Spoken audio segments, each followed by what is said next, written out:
A Balaiada foi uma daquelas revoltas que abalaram o Brasil. Foi uma revolta popular, anti-escravista e no final se tornou muito sangrenta. Para compreender o que foi essa revolta, é preciso já ter estudado o primeiro reinado. E vocês sabem que o Dom Pedro I abdicou e após a sua renúncia iniciou o período regencial. A Balaiada foi uma revolta regencial que vai ocorrer de 1838 a 1841. E sabe onde começou? No Maranhão. Então a videoaula de hoje é para tentar explicar um pouquinho o que foi essa revolta da Balaiada. Vamos lá?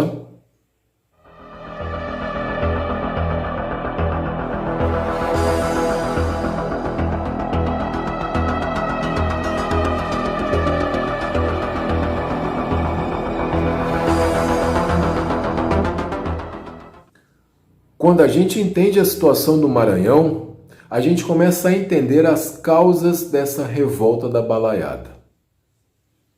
E a situação do Maranhão por volta de 1830 era muito tensa.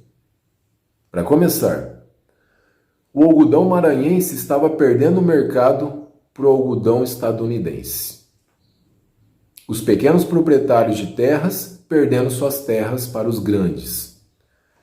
E sendo obrigados a migrarem para o interior, para o sertão ou para as cidades.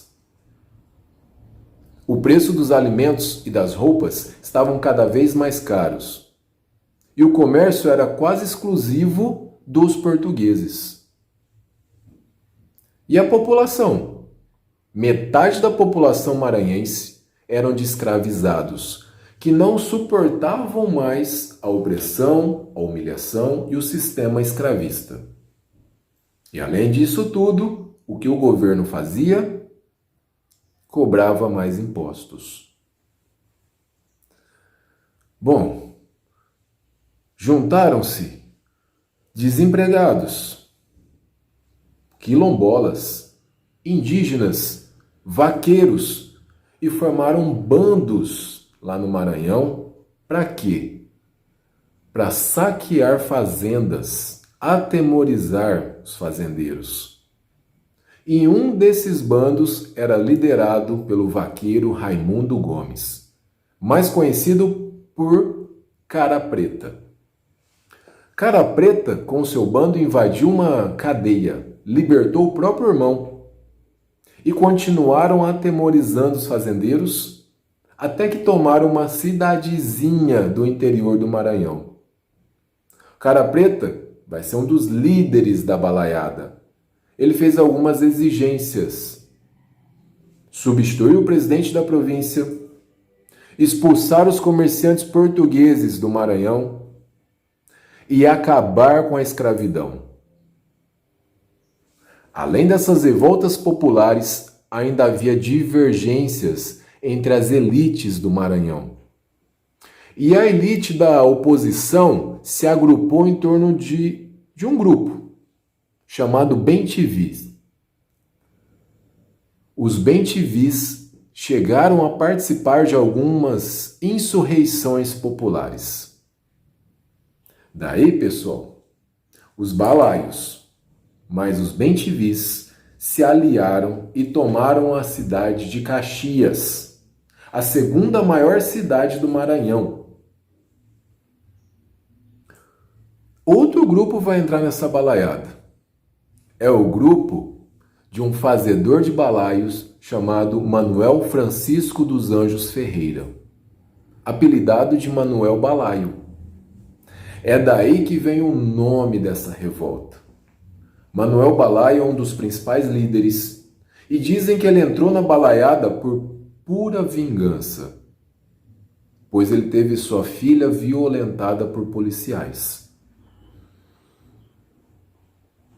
Depois que os balaios tomaram Caxias, eles seguiram para outro estado, Piauí.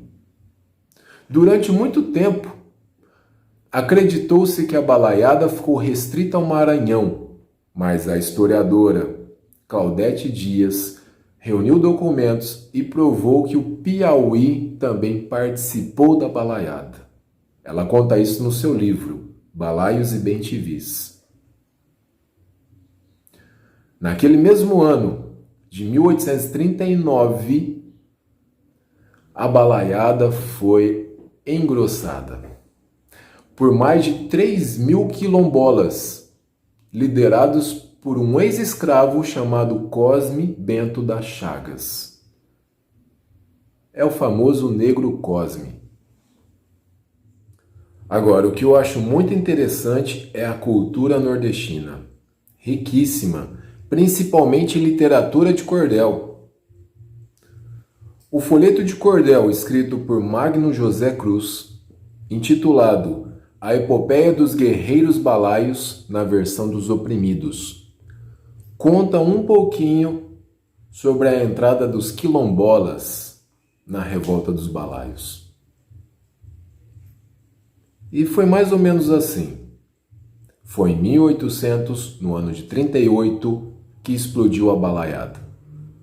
A província naquela época tinha problemas sociais. Viram na balaiada que era chegada a hora da liberdade sonhada renascer naquela aurora.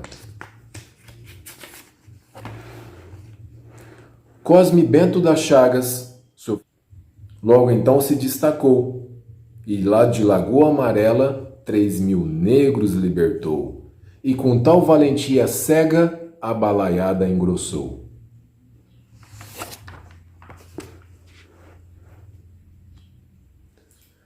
Enquanto a luta se intensificava, o governo regencial reuniu um exército de 8.000 soldados, comandados por Luiz Alves de Lima e Silva,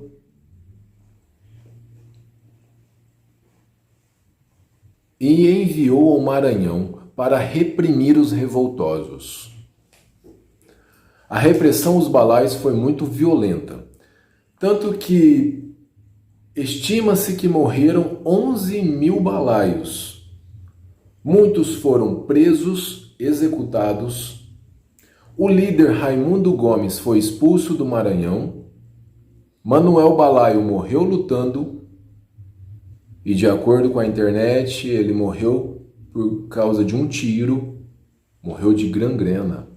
Pode ter sido atingido pelo próprio grupo. O Negro Cosme foi preso e executado.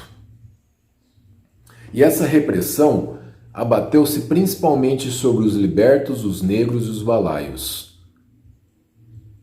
Porém, os bem-te-vis e os líderes balaios que colaboraram com o governo foram anistiados.